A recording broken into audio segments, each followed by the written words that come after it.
Hello, everybody, and thank you for joining us. We are the Real Short Box Live. My name is Donald, and I am here with all my pals, my friends. Right beside me here is Janet. Thanks for joining, Janet.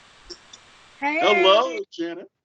We have below me here, we have Kevin and Darren, of course. Thanks, guys. Of course, happy to have you here. And then over in the corner, because he's been really bad, is Chris. Oh, come on. How dare you diss Professor Chris Turner? Naughty, Chris. Naughty. No, he's not naughty. He is educating young people in the great state of Texas. How do you get to be the judge of who is naughty? How? Exactly. I've got the nose for it. He thinks he's the Santa Pinocchio Claus. nose. He's got the Pinocchio nose. That's pretty good, guys, don't you think? Darren, I can't think the answer because we're a kid-friendly episode tonight. We are kid-friendly. Welcome, childrens. We are. All ages fun, guys. All ages fun. Oh, Yeah, we got Homie the Clown here tonight. it's doing that, Kevin, it's doing that fun thing again where it posts a picture of me as the Blue Beetle instead of the live feed picture. I don't know why it keeps doing this. Why So, is that happening? How could that happen? I don't know. It's conspiracy. I think it is. Definitely some type of conspiracy. But while I do a few things here in the background, this is our family fun Halloween episode, by the way, guys. So thank you for joining. While I do a few things in the background here, maybe if you guys could just mention a few things that you thought of in passing but didn't quite make your list, or something that you thought was maybe a little too mature and you couldn't put on here, and go from there. All right, let's start with the ladies first. What about you, Miss Janet? All right. Well, I was thinking about both Buffy the Vampire Slayer, the movie with Christy Swanson, and also the Sarah Michelle Gellar series. Maybe a little too mature for this. Also, of course, the Halloween movie series. Too much blood. Those could be a little too scary, but they have the title Halloween, so you can't not think of it. That's right. Too much blood, though. Too much blood for the kids. It's true. Yes, too much blood for the children. How about you, Professor Chris D. Turner? A couple of titles. One was the Muppet Haunted Mansion, which I just watched, which was great, but it was kind of last second, so I was like, oh, I wish I would have thought about that. Yeah. The other one was, Little Shop of Horrors. I really loved it, and I really feel like it's family-friendly, except for, now that although the director's cut and them adding Mean Green Mother from Outer Space makes it kind of less kid-friendly, so that's why I kept that one off the list. And you, the educator of the Real Short Box, Dr. Darren Moonell. Well, at the last minute, I tried to lobby hard for the Monster Squad, but after all, Wolfman's got nards, so that's probably not going to end up working out in our favor. We saw that when we were little kids, though. Yes, exactly. It is a fine treat. And then there's other stuff out there that's kind of interesting. I would say something like Ghoulies or Troll. A little too far to call it family friendly. I mean, I guess you could make a case for Troll, but you really can't for Ghoulies, especially all of the kind of, for lack of a better term, kind of like satanic kind of imagery. Even though it's not really a violent movie, but it's just a little too heavy for a family audience. Right. Did you watch that as a kid, as you grew up as the Viceroy of Canfield, sir? Well, I did watch Troll, at least parts of it. Ghoulies I just had recently watched, but as right now we are the people that are suggesting content for something family friendly. Want to make sure that we're very, very open about what it is that we're trying to recommend here. And even though stuff like The Poltergeist is rated PG, not exactly family friendly. We've got some people joining us. Hello, Enrique. Thank you for joining. Hey. Hakeem, Enrique. appreciate it. Maria, nice to see you. Andrew, nice to see you as well. Andrew Y. I'm a clown. So there's that. I got gloves and everything. It's going to be a little hard to type, so I'll be taking these on and off throughout the evening. Also, this nose gets a little annoying over time, so this might come off. But and then I get creepier, by the way. The nose saves it. It kind of creates this element of fun, but once I take the nose off, I'm like nightmare fuel. So, just letting you know in Donald advance. knows annoying. Yes, I knows how that is. What about you, Donald? Anything that's missing from your list that you wish that you could have included? Not a goddamn thing. All right then. What about you, Coach Kevin? Only thing I can think of is the Grinch, the Halloween Grinch. Halloween Grinch? Story. Yeah, there was like a Halloween Grinch story. No, there wasn't. Was there? Yeah, it was kind of. It's like Halloween is Grinch night, something like that, from Dr. Seuss. Huh. That sounds weird. Yeah, it's weird. It's probably good you didn't figure that one out. Or get. Indeed. Oh no. You still look like Coach Boone, Kevin. What is with that tie? Oh, this raccoon tie is something I found. I figure since some people are dressing silly, I'll dress silly as well, you know? Yes, Raccoon I'm dressing or silly fox? too. This jacket is London Fog. Well, nothing's wrong with London Fog. And nothing's London wrong with the background Fog. of Professor Turner. For those that don't know, a London Fog is a cup of Earl Grey tea with cream and a dash of lemon. Really? Yeah. Have you had it before? Plenty of times, yes. There's a local pie place that they make a chocolate Earl Grey pie. It's a cream pie, so I'll get a chocolate Earl Grey slice of cream pie, and then I'll get a cup of the London Fog. Ooh. It's fantastic. I got basically that right now. Mine is the lemon. Yes, I know, guys. I got to get a straw. I'll figure that out eventually, but I don't have any servants here today, so I can't get a straw right now. No servants. Is Servants! it a silk straw? For those that are joining, this is our family fun evening where we recommend some good family wholesome entertainment for people. Maybe you have kids. Maybe you just want to be in the spirit of Hocus Pocus, because that is a family fun, really good film. We're also doing a candy giveaway. Uh-oh. Ooh. So that was a little noisy. I'm sorry. We're giving away bags, a couple bags at least, of candy to people that stay through till the end of the podcast. We're not talking about just one or two pieces of candy here.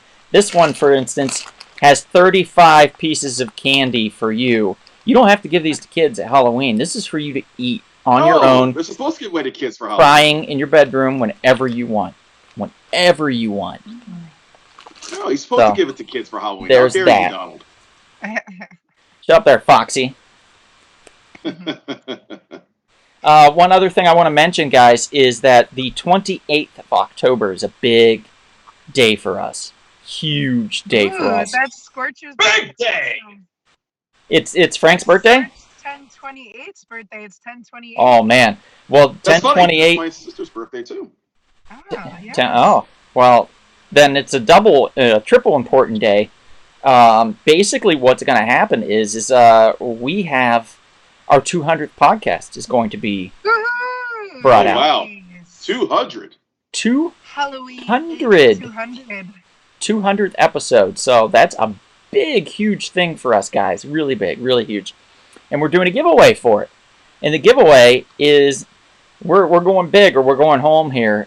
We decided that in the vein of Halloween, since we're still part of this Shocktober month for us, that we would give away something slightly spooky, but still fun, and bring us back to simpler times. We're giving away a Spawn number 12 slabbed CBCS graded 9.4 comic book. That's exciting. With our 200th audio podcast. What do you have to do to be a part of this? All you have to do is when we post this picture in our social media, is you have to tag 2 of your friends, and then just make sure that you've liked and followed our post that we post. And once you do that, you are automatically in for the drawing for this Spawn number 12, CGC 9 or CBCS 9.4 graded comic. So, pretty cool giveaway, guys. Something we haven't done before, so this is a big one for a 200th podcast episode. Christina, thank you for joining. We're going to Hey, Christina. start talking about a lot of fun stuff here in a moment. Whoever wants to start first, or Kevin, did Chris answer your question still that you were fielding with everybody, or did we skip him? No, everyone went. Okay. Yes, Andrew, total legitness, buddy. Yes, we definitely want to make sure everybody tunes in for our 200th podcast episode. Please, if you're not downloading our episodes or following them on, if you have an iPhone, Apple Podcasts would be very great if you could do that. We'd very much appreciate it, our audio. Even if you don't listen to them, downloading them and just clicking the play button is good enough right now. We want you to listen to it, don't get me wrong, but if you're too busy, just click play, click stop, and then move on. But it is important that we get that for our what would you call it? The algorithms. Algorithms. Yeah, there you go. For and the also, algorithms. please give us the like. Watch the whole friggin' thing, folks. I think that's a better move. But yes. And please give a like. Christina, in the this outfit, believe it or not, came together in like 15 minutes. So I'm totally nightmare fuel when I take this nose off. No joke. If you look at my hair, it's like it looks like I'm balding. This is the cheapest clown wig money can buy. The jankiest nose. This tie is terrible. It's just it doesn't fit. It's just way too huge. The tie is how it's supposed to be. It's not supposed to fit. Oh, I know. That part I'm being a little facetious. And the gloves, my God, these are just wonderful gloves. I could work as a butler someplace. Some madhouse would take me in as a butler. But yeah. So I'm going to put the name of this podcast in here so everybody knows. And then we'll get started here. Kevin, why don't you talk about our sponsors here quickly? The first one is have the hat on, and that is the wonderful Splattered Frog Brewing out in the great state of Texas. Splattered Frog is one of our great sponsors. Also, the proprietor is the brother of Professor Chris D. Turner. They have great products, great beer. SplatterFrog.com is where you go to get the information. Am I right, Professor Turner? Yes. Hey, look, I mean, clearly there's a bit of nepotism involved here, but that doesn't mean beer is not delicious, okay? All right? So get on it, folks. Yep. And we have one more sponsor. Kevin loves this sponsor. That's Half's Hot Sauce. Yes, Half's Hot Sauce. And I'm posting I already posted a 20% off coupon for Splattered Frog. And I'm going to post a 10% off coupon for Half's Hot Sauce. That code is Donald Hiccups. Hot sauce! It's the Donald Hiccups? Yes, hot sauce makes me hiccup. I don't know. The hotter it is, the more I hiccup. Yeah, I don't know why. Why does hot sauce make you hiccup? Dude, Thai food was making me hiccup today, but we don't need to go into that. Was it hot? I wasn't. No, it really wasn't spicy. There was some flavor in there that just didn't agree with me. That is for those of you looking to learn a new word, we call that a bulbous nose. Bulbous. Nice. There we go. Is this the word of the day? Bulbous? Bulbous. I'm quite the bozo for sure. That is true. That's very true. Okay, yeah, I'm going to eliminate that shot clock because we're not doing voting this week. So there we go. That's down off the screen. Sorry, guys. Don't mean to confuse you. For what you think are the best shows we're going to be talking about, right? Let's give them content, baby. Yes, we're going to give you about an hour and a half roughly full of family fun content. Just a bunch of fun shows that you can have a really good time with. So I hope you all enjoy. And I appreciate you logging in and watching. So let's get started here, guys. Let's talk about some fun stuff. Who wants to go first? I say ladies first. You like Good to call. put me on the spot. But all right. but Chris, let's let Janet go instead. Oh no.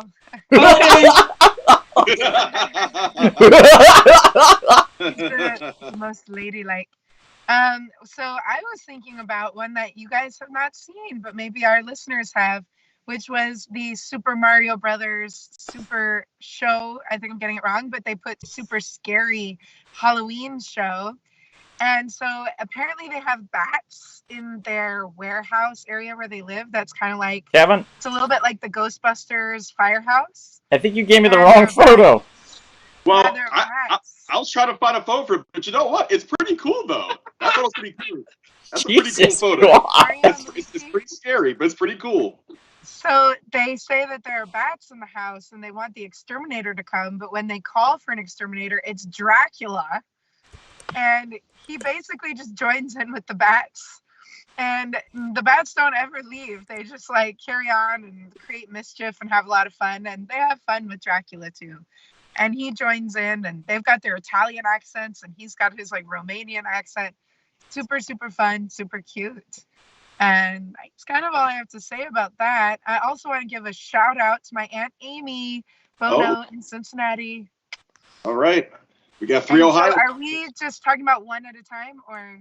Yeah. Well, let's all talk about this. Actually, give it a moment to gestate, to rest, to marinate in the stew. I like that word. You guys remember they would show cartoons also, right? In between the live action part. What did you guys love about Super Mario's the show? Funny, I always thought that they showed the live action part in between the cartoons, but you see it as they're showing the cartoons in between the live action. That's telling. That's very telling. Yeah. I like live action a lot. I'm not really a fan of that one. I liked the other Mario cartoon better. Oh yeah, those totally animated. Yeah, I liked that one a lot more, and so I didn't really like watch much of that show. It kind of annoyed me a little bit. The live action part annoyed me. I could see that. If you're like too grown up also for it, like some kids are like, just not, that's like too young for them. I think it felt like Barney to some of my friends. I could see that. By the way, does anyone milk it better than the Super Mario Brothers? I mean, come on. From like arcade game to like TV show. Man, here's the thing. It's a very exciting time for those that live in Southern California, particularly because Universal Studios is getting a Super Mario Land. So we're going to have Mario Kart that we can actually play and all kinds of Mario goodness that's going to be developed and coming to Universal. So if you thought Harry Potter really brought the heat, you thought Simpsons Land was cool, and the upgrade for the Jurassic World from Jurassic Park, you ain't seen nothing yet. Wait until Mario Land comes. That's one exciting thing. Thank you for making my point. Yeah, there we go. Another exciting thing I think is that we're getting an animated, computer animated movie that's coming out. Chris Pratt is going to play Mario, which is a strange choice, but you know what? I could totally see it. Honestly, it is, like I said, it's a computer animated, so it's not going to be him actually in the outfit unless, and I wouldn't put it past him, he shows up in the costume while recording. So that could happen. But I think I have a lot of enjoyment and a lot of love for Mario. And yes, Pete just brought this up. Very good point, Pete. Live action Mario, a pro wrestler. He's asking basically if Mario, who was the live action one on the show, if that was indeed Captain Lou Albano, I believe is what we were thinking. And Darren, is that the case? Come on, educator. Is Captain Lou Albano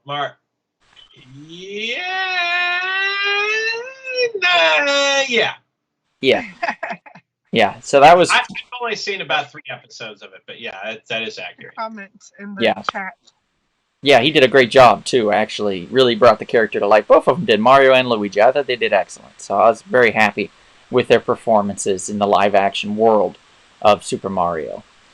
Jason, thank you for joining us. I know I said it in the chat, but I'd like to officially thank you verbally. Yay, and, Jason, he got the message. Thanks to Pete for popping in. Hello, we always Pete. appreciate that. Okay, so let's go to the next one, and we'll talk a little bit about the next one here. Chris Turner. Yeah, I think Chris needs to go because he just looks very happy right now. So let's give him a shot at this. Okay, well, I mean, unlike a lot of other guys on the show tonight, I'm going to be sticking strictly to movies for my stuff. And I guess a good way to start is, my background. What's behind me here? Little marshmallow dude here. And that would be movie from the 1980s called Ghostbusters. Ghostbusters. Yeah. I mean, it's like, you can't get much more like horror film for family than Ghostbusters. I mean, you got you got a ghost named Slimer. I mean, It's very I true. don't know if it was made to be. I mean, I'm sure it was to be like such a family-friendly affair, but just I think because of the addition of like Stay Puft Marshmallow Man and Slimer and stuff, it really makes it a nice, fun, lighthearted. It gets dark sometimes, and there's some adult humor in it. But I think with the Stay Puft and Slimer and all stuff like that really gives a lot of cuteness stuff for the kids to really get into.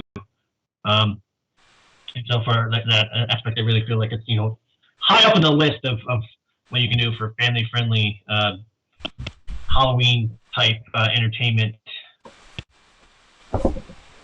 Chris, how do you feel about the political satire regarding the EPA being an evil bureaucratic regulatory agency? Do you find that family friendly? I mean, I feel like is that if you're old enough to get that satire, then it doesn't matter. I'm sorry. Like any kid is not going to be like, the satire is biting. It's perfect. Thinking that. They're going to be thinking, I want one of those, and then you go to the store and you buy one. I mean, that's just what they're going to think about. How about marketing? Maybe you think about a movie. If it has marketable something in it, it's kid friendly. And let's not forget the great tones of Ray Parker Jr.'s Ghostbusters theme song. I mean, it's about as classic as it classic gets. as it gets. Oh, Let's not forget that he also was sued for that song. Yes, and then he got money when what's his name who sued him talked about it on Behind the Music. Really? Who sued him? Who was it? Huey Lewis in the News.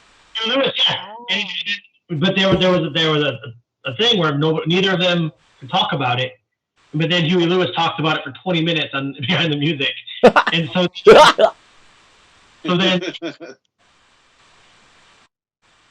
thought that was pretty funny. Yeah, it is. It's actually very ironic in a way. Let's see. Pete was saying Ray's wet dream sequence, though. LOL. Yeah. When I was a kid, I didn't understand what that was at all. I just thought she was like blowing on his belly or something. That's what I thought. I didn't know. Kids, we don't know. So it's fine. It's fine. Slimer, I barely knew her, says Jarrett. Sean keeps getting kicked out by his internet. Don't do that. Jason says 2 points for you, Darren. I think it was for getting Lou Albano correct. And then Pete says, yes, it's true. This man has no dick. Oh, jeez. Good Lord. Jared says, seeing Ghostbusters in the theater as a kid was a religious experience. And he also said it violated the NDA, which is why that happened. So that makes complete sense. And Enrique wants a new drug, apparently. I don't think he's talking about the Huey Lewis song. I think he literally wants a new drug. So anybody out there that has one for Enrique, please let him know. And Enrique, I think it might be candy, because we are giving away candy for those that stay till the end of this podcast. We're going to be doing a giveaway where we give away a couple bags of candy. This one has 35 pieces of candy. You don't have to share with anyone unless you're living with somebody that's also on right now, in which case then you're kind of screwed. So Don, he wants a new drug, one that won't make him sick. So I don't know if the candy is really the answer to this, but okay. Yeah, you know what? Sugar can help a lot of things. And Pete brought up something good, a good point. He said the real Ghostbusters was great and really scary in some episodes, and he's talking about the cartoon. Why was it called the real Ghostbusters? Because originally there was a cartoon that came out before it that involved a gorilla and a ghost and a few other really silly characters, and they were called the Ghostbusters. As a matter of fact, the actual movie had to get permission because in the 70s there was a TV show, I think it was from Britain, called Ghostbusters. And yes, later on there was a Filmation cartoon with those same characters. And the bad guy was named Prime Evil. He played that organ. And a really silly theme song, too, to go right with it. So when they had to do that, they were like, well, what do we call our cartoon then? And they said, well, what about the real Ghostbusters? And I don't know how many of you people are very savvy with that type of advertising, but I'm going to say that those that caught on to that, bravo, very well done. Very well done. So, I'm and gonna ask Chris, do you, Chris, have favorite quotes from the Ghostbusters movie? Not really. I'm terrible at quotes. One of my favorites was like, they ask, are you a god? And you say, yes. You know, like, you guys remember my favorite movie, and I'm going to tell you a quote from it. I'm just not good at quotes. Yeah, I'm not great at quotes either. It's a great film. Still enjoyable. I can't always think of quotes either. I have to watch something like 6 times. Which I have, though, with the Ghostbusters. Look, I watched. Even though not everybody repeats watching all the time. I've watched Love Actually every year for since 2003, so 18 Wow. years now. I still can't quote anything from that movie. And let's not forget Ghostbusters 2 is also quite enjoyable. Oh, yes. Oh my God, yeah. It's so fun. It's You know, so fun, though. up until 2 years ago, I had no idea that the floating nanny that was outside the building, the apartment building, clear up on like the 30th floor or whatever, that stole baby Oscar, the kid. I didn't realize that was Peter McNichol also. That's right. He was I had no dressed idea. up like a woman. Yeah, blew my freaking mind when I figured that out. That was like 2 years ago, guys. 2 years ago. Chris, Sorry. You don't remember Peter's famous line, human sacrifice, dogs and cats living together, mass hysteria? You don't remember that line? Now that you mention it, I do, but... How about, he slimed me? Yeah, he slimed That's me. an easy one. Yeah, that's But yeah, you put me on the spot, I won't be able to come up with anything now. All right, so... Oh, good. It's just, as long as you enjoy it, it's awesome. We all have You only really come to like 2 quotes. I mean...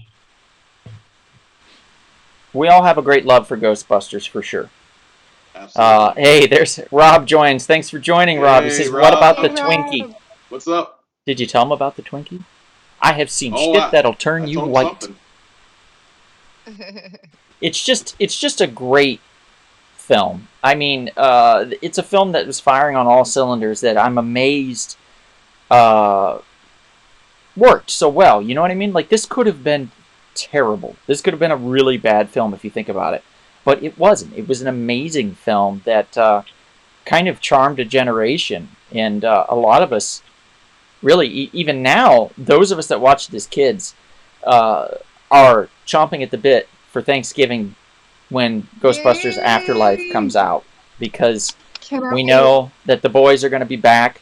We know that there's a connection to the characters now, which is what we wanted in the all-female Ghostbusters. We wanted that connection, and we really didn't get it. We got, we got some special guest appearances of them playing different characters and stuff, but it just wasn't the same. So this one feels like it's got something. This one feels like there's a special je ne sais quoi to it, that's gonna really make it work, and that's the hope. So fingers crossed, everybody. Fingers crossed on this one. Your French sounds good. I'm very impressed. Oh, thank you. Yes, I took many years of French back in school. There you go. It was called German, and I took 3 years of it. There you go. Yes. Yeah. There we go. Yeah. Das ist nicht so gut. Yeah, German's very. It sounds like you're angry at people all the time. So. It's very strong language. Yeah, Jay Bizzle. Yeah, I know. Yeah, I know. I'm a clown tonight, so it is what it is. It just happens. Things happen, It's Halloween time. We're having fun, man. We're gonna have a good time. And now it's time for Provost Darren to join in the fun. Yes. Yes, the Provost. Although I'm going to be a little less like Steinbeck and a little more like Hemingway with my explanation. All right. First things first, you're going to notice on the back of my screen here in the background is Michael Jackson's Halloween. Now, Michael Jackson's Halloween debuted in 2017 on CBS. It was basically a network special, which for those of us who are very nostalgic, network TV specials were definitely a big deal when we were growing up. You don't see so many of them anymore, but the fact that this one exists, I just had to take a look at it. I'm not going to sit here and tell you it's a masterpiece, because it most certainly is not. But if you're into like really deep laid nostalgia, this is okay. Like it'll get the trick done for you. The storyline is very Nightmare Before Christmassy kind of vibe, but it basically takes these two millennials, and that's how they're described. They're two millennials who kind of end up in like a quote unquote magic hotel, and when they're in the magic hotel, they're basically being chased around by or by a villain named Conformity. Yes, the villain's name is Conformity, and she's a woman with blue hair. I don't get the connection, but you know, I guess that's Conformity, blue hair. Anyway, whatever the case may be, Conformity runs around, and she has the ability to ruin your fun by making you a mindless zombie with magic, kind of like green flame fireballs. So anyway, she's chasing around a veritable cornucopia of creatures that live in the forest that are all voiced by characters on CBS television shows, because, well, that's how that all works, including everyone's favorite Sheldon Cooper from The Big Bang Theory, and Brad Garrett from Everybody Loves Raymond, and so on and so forth, and Christine Baranski, and I could go on forever.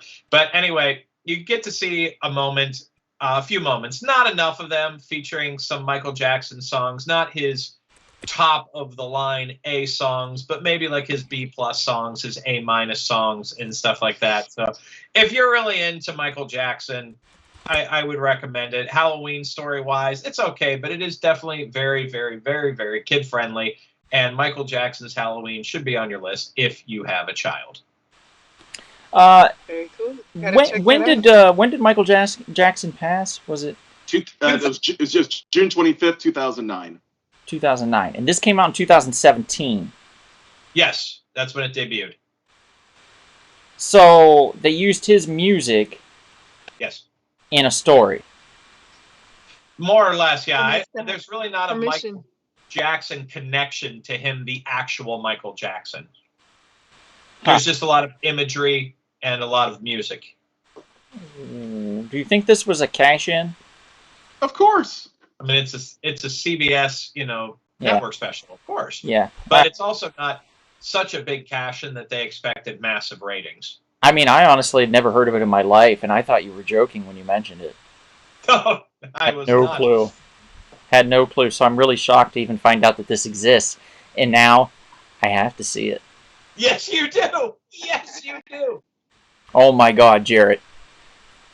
Oh, he says, I'm no Corey Feldman, but I'm into Michael Jackson. I guess it's better than Michael Jackson being into you. Whoa, come on now. Come on. I'm just saying. This is our kid-friendly episode. Michael Jackson's Halloween, bro. Yeah. All right, moving on. Oh, Kevin, what do you got? I have the spin-off show. Well, that's not really a spin-off show, but just from the same creators of Family Guy, American Dad, the episode Best Little Horror House in Langley Falls. Ha! I remember that one. Okay, interesting. American Dad. I'm surprised you chose this, Kevin. It's funny. It's a fun episode. Friend of the podcast, Bucky Bill Buchanan, he works on. He'll appreciate it. Yeah, he'll appreciate it. He absolutely will. No doubt. All right. This episode is hilarious.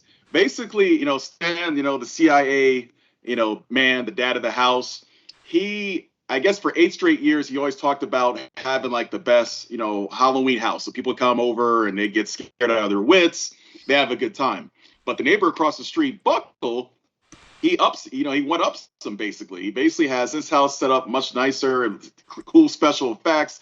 There's some little creature comes out of the mailbox saying, "I'll kill you," or something like that with a knife. It's just hilarious. So he's jealous. He's trying to impress, of course, his wife Francine. So he's trying to figure out what to do. So what he does is he brings in 5 actual serial killers with the help of through his CIA connections. So they're all locked up like Hannibal Lecter downstairs, and he's hoping that, they'll scare people. but it's not really working. People just go by, this is boring. So, of course, Roger, the crazy alien character that he is, he says, hey, I have an idea. Let's let all the killers out. Now really scare people. And so he does that. So he releases all 5 serial killers. And, of course, it really does shake things up, shall we say. And in the meantime, their son is trying to go on a little date with Steve. Steve. He's trying to go on a date with Akiko, one of his one of the neighbor's kids. But what's funny is her older brother Toshi, he's like a psychopath. He never speaks English, he only speaks Japanese. So of course that's always funny. You always have to see the little subtitles.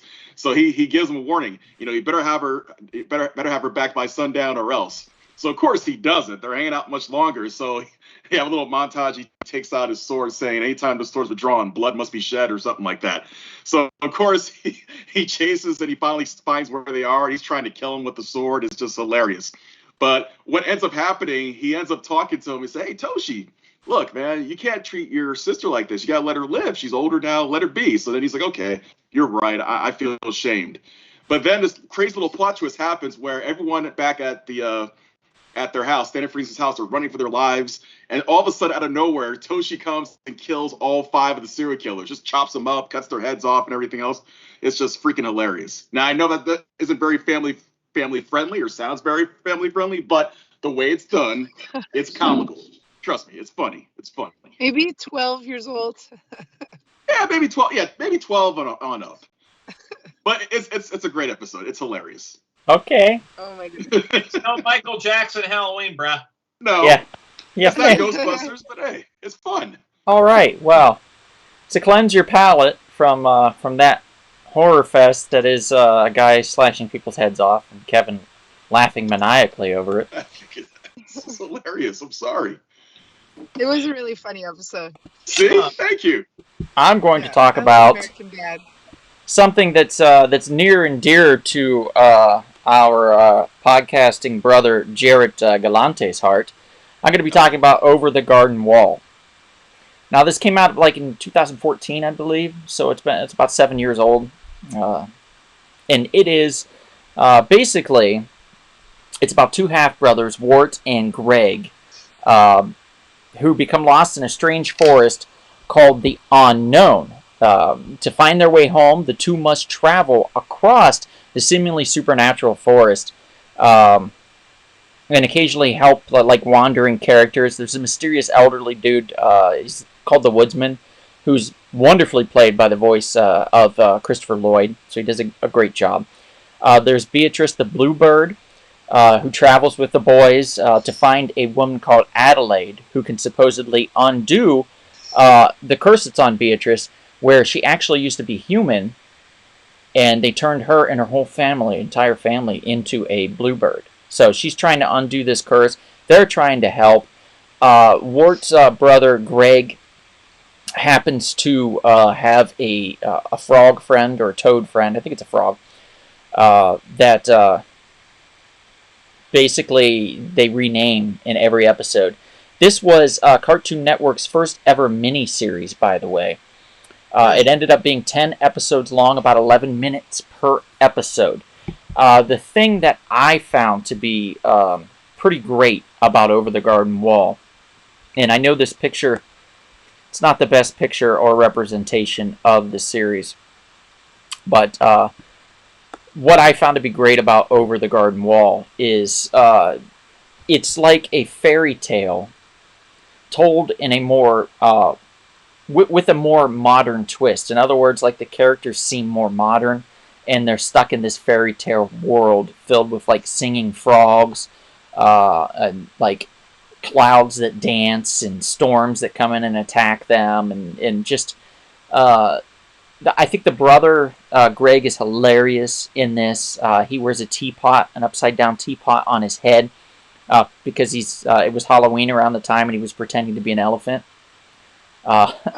And Wart he's dressed as like a garden gnome. He's got or a wizard. He's got a cone hat, and a cape, and stuff. So I think a lot of the humor rests in Greg because he's so odd. It's what I also love about Greg is that he's fearless, yet he's ridiculous. There was an episode where they came in and there was a barrel full of little turtles, and this lady comes in and she's like, "What are you doing here? Are you here trying to rob me?" And Greg looks at her and he goes, "Yes, we're here to burgle your turds." And she's like, "What? We're gonna burgle your turds, like your turtles." He just said it short, and it's hilarious. I don't know. I'm not bringing it justice, but it is a lot of fun. It is also super dark in a lot of ways. There's some twists and turns along the way, and there's a surprise at the end that kind of brings it all together. So I highly recommend, if you haven't seen it, Over the Garden Wall. Guys, I've checked it out. I've seen it recently and fell in love with it. I think it's fantastic. I recommended it to my mom. My mom is on, by the way, so everybody say hi to my mom and dad. Hi, Mom. Hi, Mom. McKinney. Hi, Dad. Thanks for joining. And I also know that it is available on Hulu, and it is also available on HBO Max. So you can check it out on either one of those streaming platforms.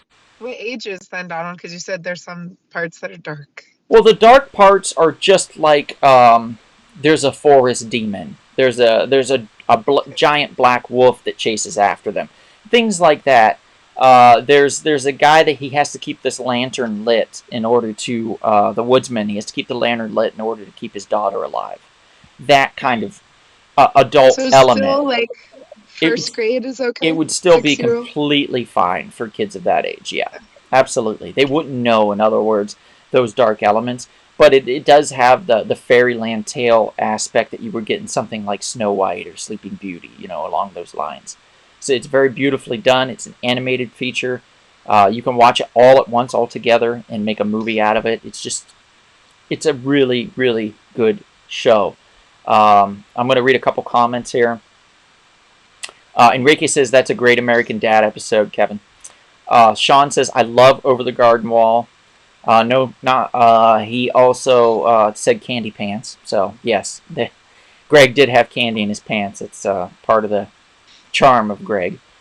Andrew's laughing. Leslie Benjamin, thank you for joining. She says Elijah Wood. So, yes, Elijah Wood. And I realized Leslie could also be a man's name. So if I have Leslie Nielsen misidentified you, I do apologize, but I'm pretty sure it's a girl. What's that? Oh, we were listing other Leslies that are men. Oh, okay. Jared agrees. He says it's beautiful with great music. Sean says Over the Garden Wall works on multiple levels for all ages. And Leslie says great voice actors. I agree. Tim Curry also does a voice in there, which I was surprised to find. So it's just a really good show. Highly recommend it. Over the Garden Wall. And with that, Janet, if you want to take the next one, that would be super cool. Yay! So, of course, I think we've all seen. I had to look up what year it was from. 1966. It's The Great Pumpkin, Charlie Brown. Just love that. I was talking about that with a friend of mine who's watched it like 3 times already with her kids this season. And I forgot that as Linus is waiting for the Great Pumpkin, who sadly never shows up, he thinks there's this creature called the Great Pumpkin who's going to visit him at a pumpkin patch.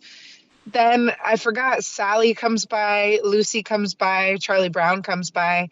It's also in cool trivia the first time that Snoopy is appearing as the Red Baron, where he gets to pretend that he's flying on top of his doghouse. There's also someone is dressed up like a ghost, and Charlie Brown goes around and he gets rocks, though, instead of candy in his trick-or-treat bag, because he's always having terrible luck.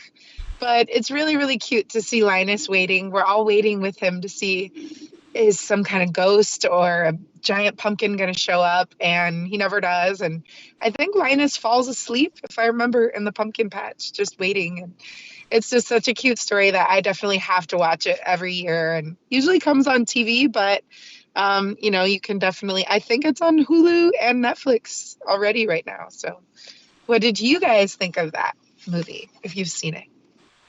I mean, The Great Pumpkin, Charlie Brown, it's a classic. It's very unique. It kind of has its own personality to it. I don't quite love it as much as most, but I definitely can appreciate what it is. And I definitely can appreciate that, especially when network TV specials were kind of becoming a thing, this was really one of the first really large network TV specials. It was based off of a comic strip of all things. So, yeah, I give it its respect. I do generally watch it every year, as the wife always enjoys watching this one. So, yeah, I'm a fan. Yeah, just speaks hot take. I'm not really particularly a big fan of Charlie Brown in general. I find it kind of boring. I don't know. I've always never really got super into it. And so I watched it once when I was like 12 years old. I haven't watched it since. Maybe I should go back as an adult and watch it. But yeah, I remember as a kid, I was just like, Charlie Brown on again. Chris, I am 100% behind you on this. I'm with you. I find Charlie Brown to be grating and very annoying in a lot of ways. I don't particularly care much for it. I probably said it on this podcast before. The only Charlie Brown special I actually really enjoyed was the race, the Great Race. Charlie Brown, I think is what it was called, or something like that. Oh. Yeah. And it was not just all about white people. It was about them river rafting down a river and racing that way. So it was actually a lot of fun. You got to see them build different rafts and see which ones succeeded and which ones would fail and how they did and stuff. So that one I very much enjoyed. What does it have to do with all about white people? I'm confused. Yeah, so I'm trying to figure out. Well, I said the Great Race, Charlie Brown. You get it? Never mind. It's over. Race. Woo, over your head, but that's okay. Sometimes. And so She has something against Snoopy. you know what? Here's the thing. I don't particularly like him, but I do sort of in a way like him because I had a dog. His name was Ernie, and he was an outside dog, and he would jump up on top of the dog box and lay. And I often wondered if, at somehow, some way, he saw Charlie Brown and saw Snoopy and was like, "That's cool. I'm going to do that," because I've never seen another dog do this in my entire life, but my dog Ernie would do it all the freaking time in the summer, like spring, summer, fall. He was up on that box, laying, like just chilling, enjoying himself.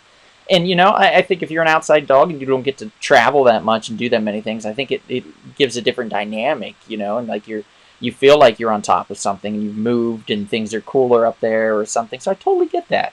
Even as a kid, wanting a tree house and stuff. So I think me and Ernie were a lot alike in a lot of ways.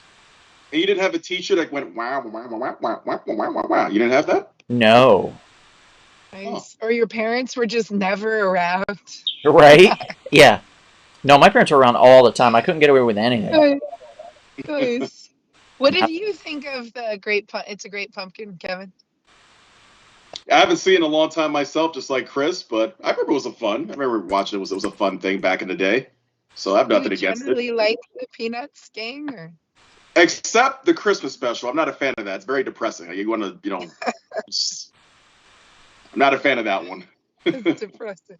It is pretty depressing. That song is just a very depressing song. Bet Sean loves it.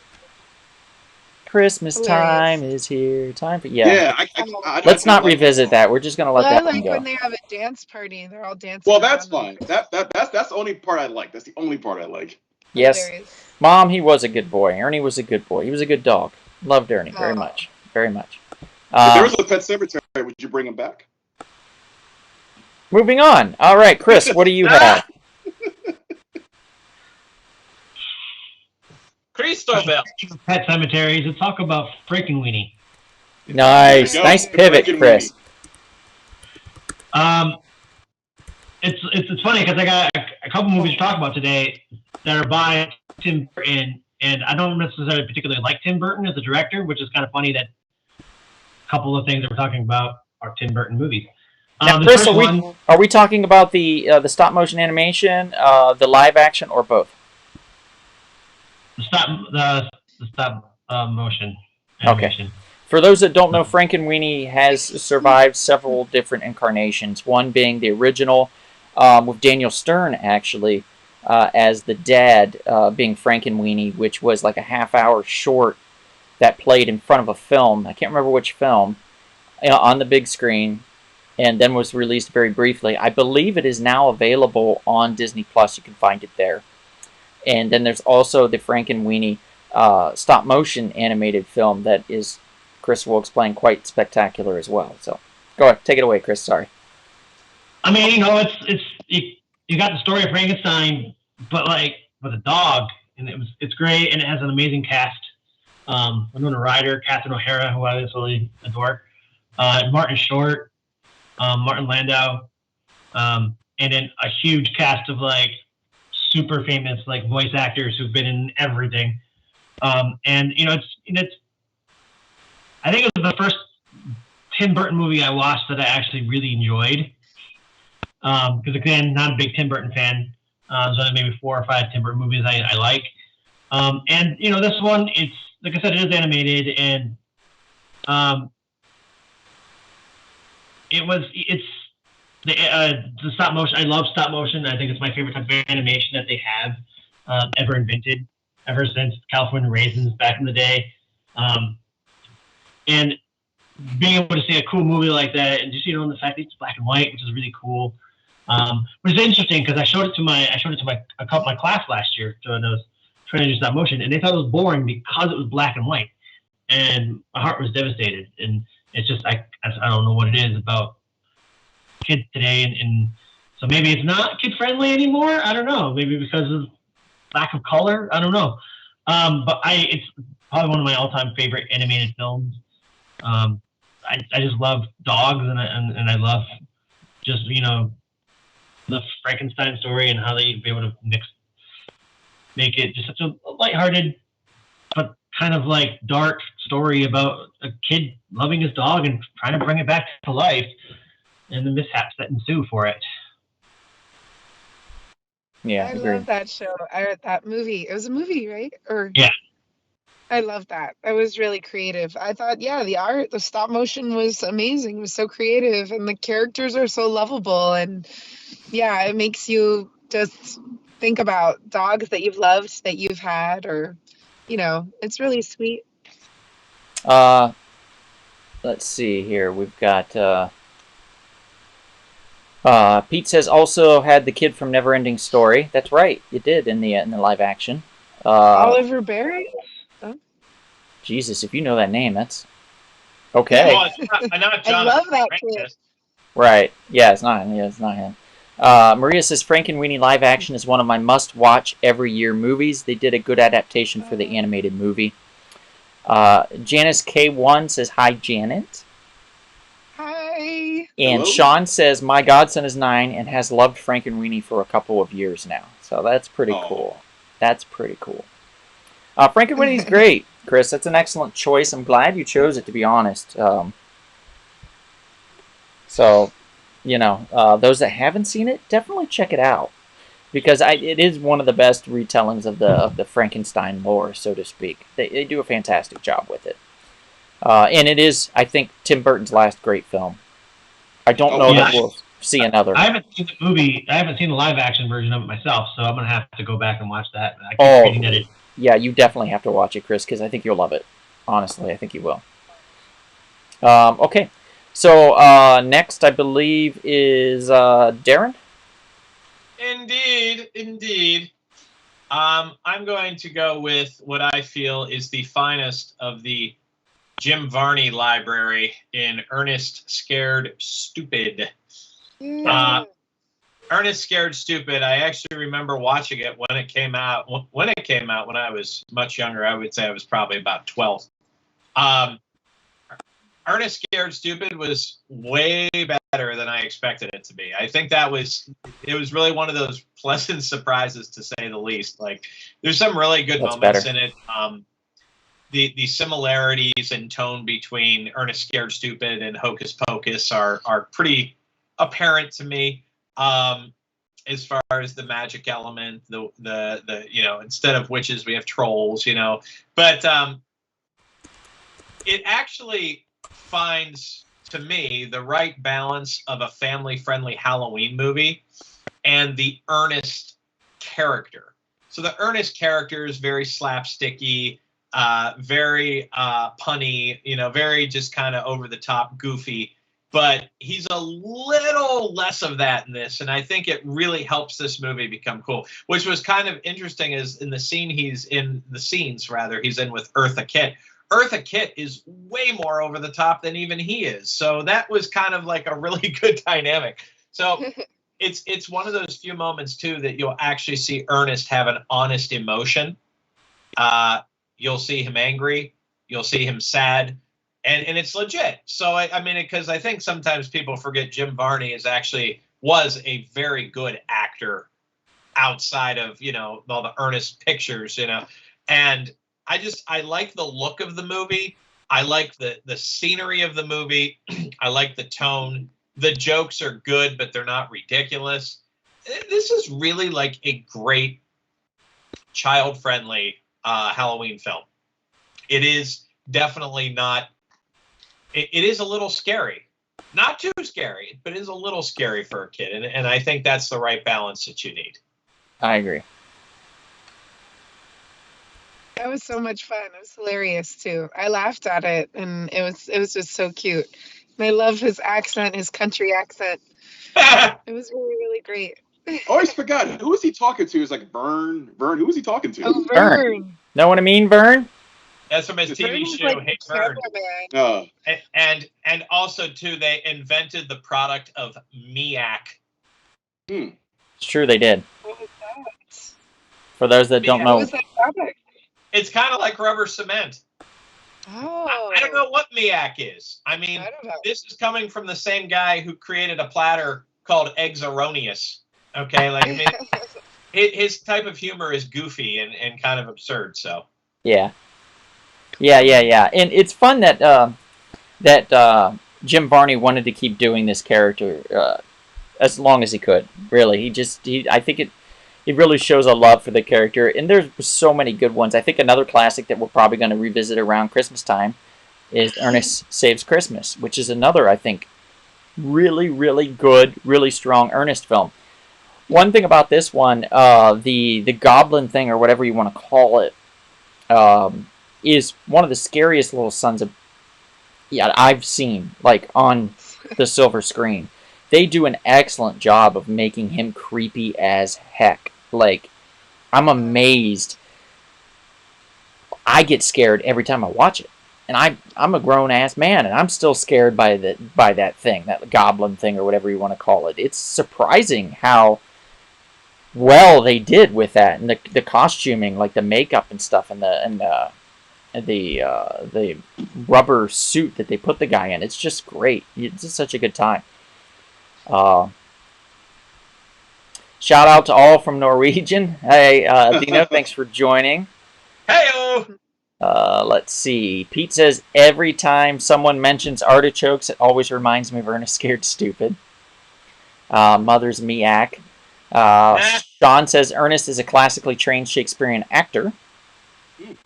And Pete also says, children turned into wooden dolls by a tree troll was spooky as hell for a kid. Yes, agreed. If he touched you, you turned into a tree doll that he then stored in the tree.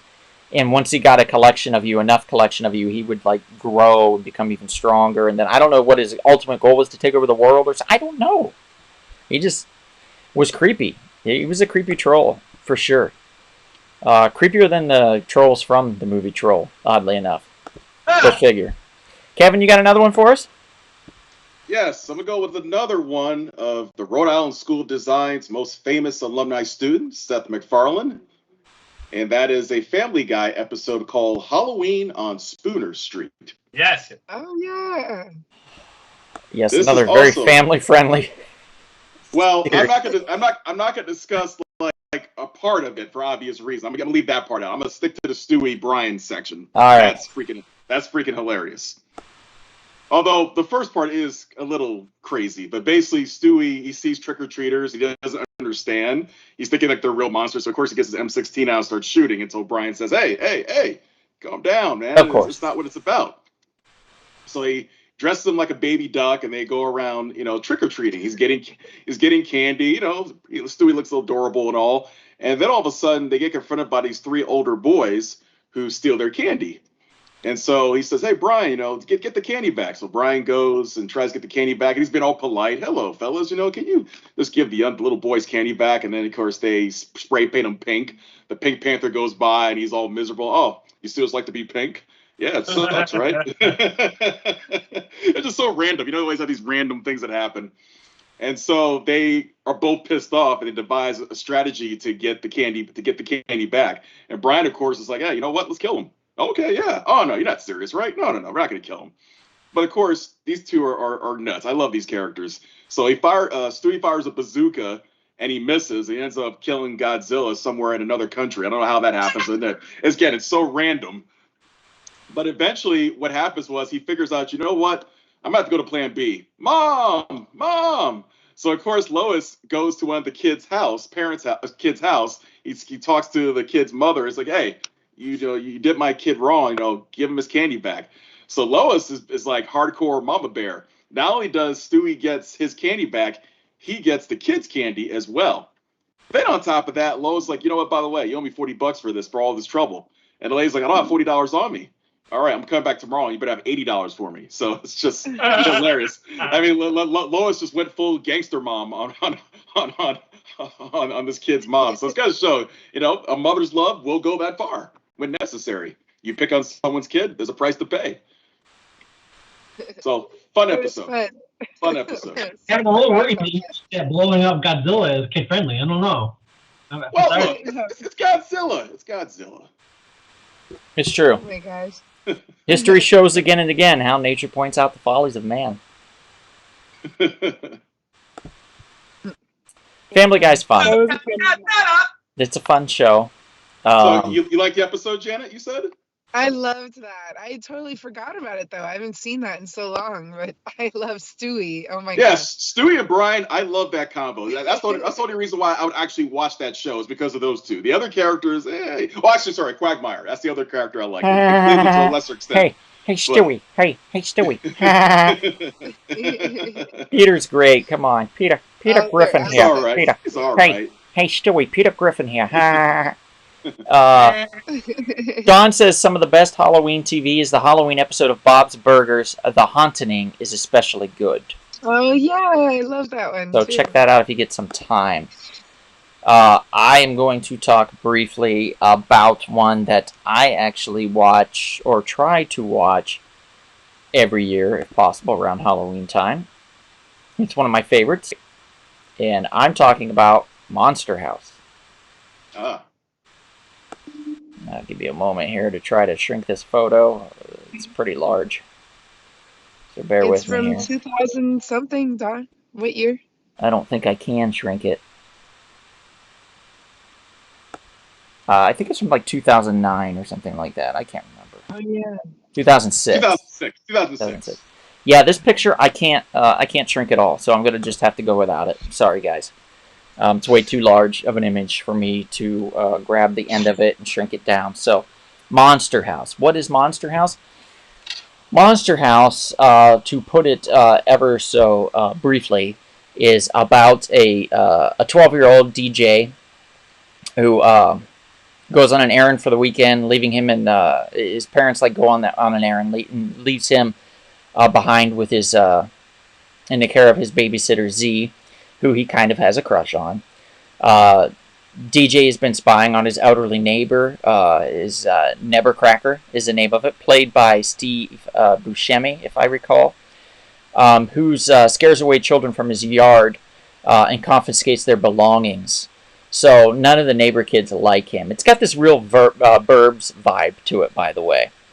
None of the kids like him. They don't trust him. They think that maybe something up with him. What is he doing? What's this about? Does he murder children and put them in his basement? Why? So after DJ's best friend, Chowder, misplaces his basketball on Nevercracker's lawn, DJ is caught attempting to retrieve it, and it enrages Nevercracker, and he appears to, he comes after them, and he's like, "Don't go near this place again," and he has a heart attack. And so basically then he goes to the hospital, and that's when craziness ensues, because we realize that the reason why Nevercracker did not want people near the house is because the house is possessed and is actually inhabited by an evil, kind of an evil spirit that will come after children and like or pretty much anybody that gets near, because this spirit is a bit jealous of Nevercracker, and it doesn't want him to get attention from other people. So we'll destroy things that come on the lawn. We'll kidnap people, bring them into the house, kind of basically just swallow them or let them stay there until they die. So it's really kind of a creepy, dark film. But I would say it's probably what you're going to look at is young adults. So anybody 10 years of age or older, I think, can handle something like this, to be honest. It is a lot of fun. There's a lot of fun elements to it. I get a lot of Chunk from the Goonies vibe with the friend Chowder. DJ kind of reminds me of what's his face, the leader of the Goonies. Jesus. Sean Astin? Yeah, Sean Astin. Yeah. So basically, it gives you that kind of feel too. So it's like the Goonies. Mikey. Yeah, Mikey. Thank you. A live-action Goonies, or an animated Goonies mixed with an animated Burbs, and you get Monster House. It's great. It's very underrated. I don't understand. I think they had like a $75 million budget, and I think it didn't even double its amount. I think it made like 145 or something like that worldwide, which is a shame because it is so fun.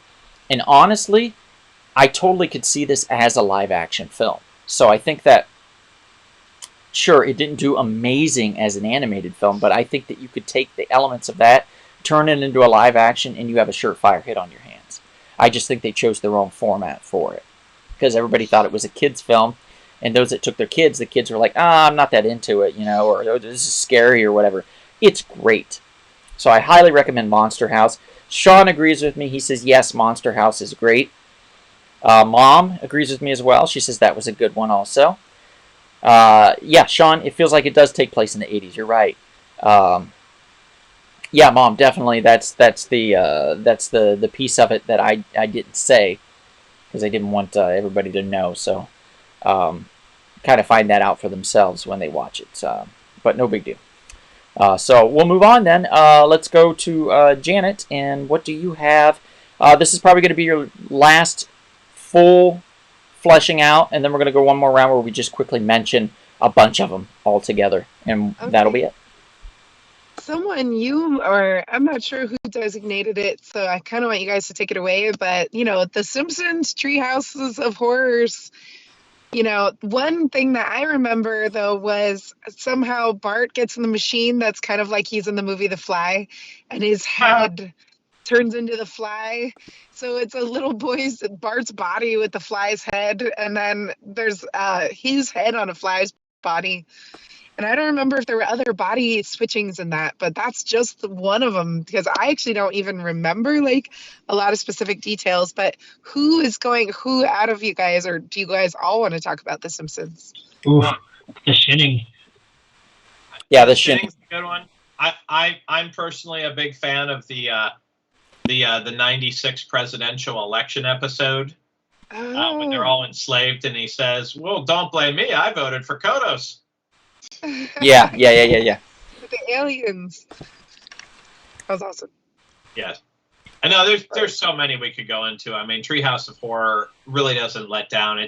There's a reason it's the season premiere of The Simpsons pretty much every year. It's the most consistent episode of the series.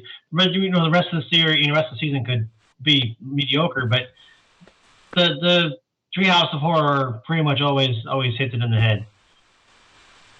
Hits the nail on the head? Yes. Yeah, or just hits you in the head, one way or the other.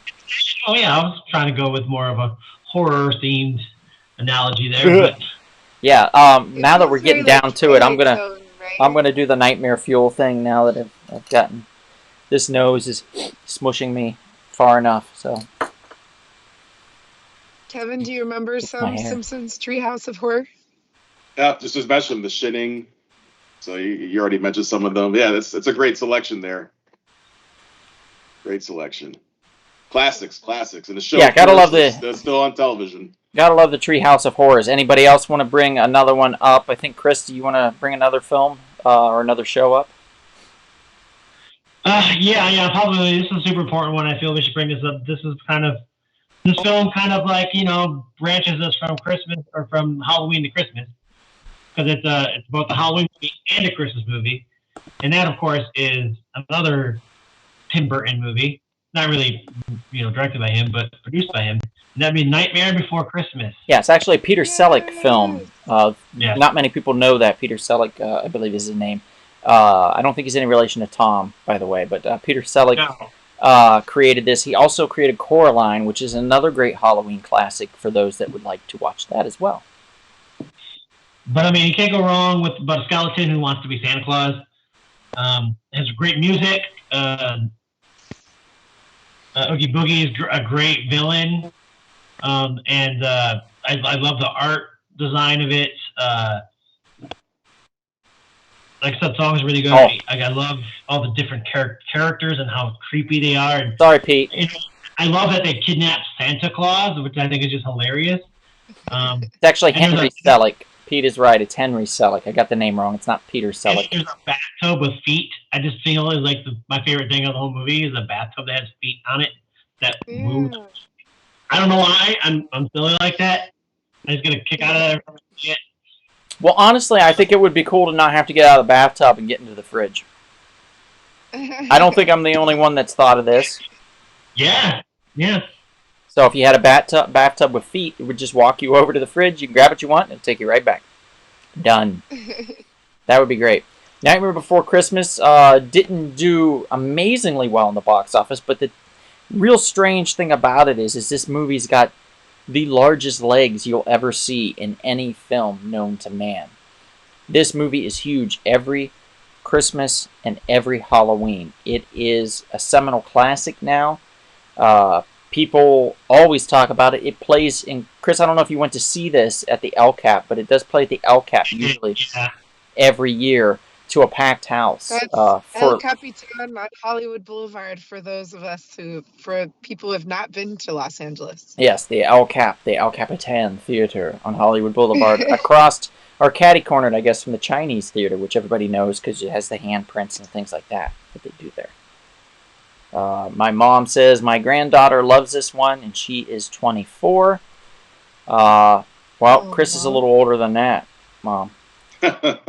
Sean says Jack Skellington has the largest legs I've seen. Yeah, because you said the largest legs, Don. The what? Oh, yeah. The largest I legs. did. As far as like that it's a hit. The film having legs, yeah, totally, yeah. So Nightmare Before Christmas was an excellent choice. Moving on, Darren, what's your next choice? I'm going to go with Garfield's Halloween Adventure from 1985. If you can't tell or not, I'm a huge fan of network TV specials. And this is a great one. Yeah, the absolute king of network TV specials, in my very not humble opinion, is Garfield. This is a really cool one. It's basically Garfield and Odie get kind of trapped in a house. It's a haunted house, of course, and they're just basically tormented by ghouls, ghosts, and goblins all night long in this house. And it is slightly a little creepy as Garfield can be, because Garfield is very kid-friendly, but it's also a little offbeat, and it's a little unique and kind of odd. So, yeah, there is definitely a scary element to it, but, of course, Garfield cartoons have the best comic relief in those very serious situations. So if you haven't seen this one, this is one of the more underrated Garfield specials, because I know everyone loves a Garfield Christmas. Garfield Goes to Hollywood is a personal favorite of mine. Garfield on the Town is probably the best one, but I would definitely recommend Garfield's Halloween Adventure. It's high level for sure, and if you haven't seen it, get right on it, folks. I think this Halloween one, Garfield's Halloween, is probably my personal favorite. Pirate Ghosts, I really can't think of a scarier way to have a cartoon than Pirate Ghosts. It's excellent little short Halloween special that was for network television. So I agree with you, Darren. It was great. Did anyone mention The Witches from 1990? No, Sean, because we have taste, Sean. No, it's friggin' I creepy. love that movie and the book by Roald Dahl. So awesome. The Witches, I think, is trash. I'm gonna be honest with you. I think it's trash. Mhm. But I mean, You can't make a better one, Donald. I mean, to be fair, it really hasn't held up at all. no. And they redid it, didn't they? And nobody I cared. thought Angelica Houston was a witch, and I was also convinced that my math teacher was wearing a wig because she was a witch. Yeah, see, it's just a bad influence on you overall. It was awesome. Terrible. And everybody teaches him So- and Mr. Bean. Mr. Bean is so funny. Mr. Bean, yeah. It doesn't matter. It's the witches. Kevin, you got one? We'll throw it out there. Is that the one that you guys are talking about with Angelica Not Houston? really. I had Treehouse Yeah. of Horrors just like Janet, but that's pretty much it on my end. Although Okay. there's some on your list though we can talk about though that I like. Yeah, I'm gonna bring up one here. Let's see. I'm gonna bring up a bunch of them. I'm gonna bring up one first for myself, and then I'm gonna start just bringing up images, and we'll talk about them all together as a group. Okay. This one is, wow. This is, I believe, Janet knows this lady, very near and dear to her heart. We're talking about Christina Ricci in the Yay! live-action Casper film, which, honestly, guys, Such a great movie. I thought it was okay when I was a kid. And then I went with my buddy Derek.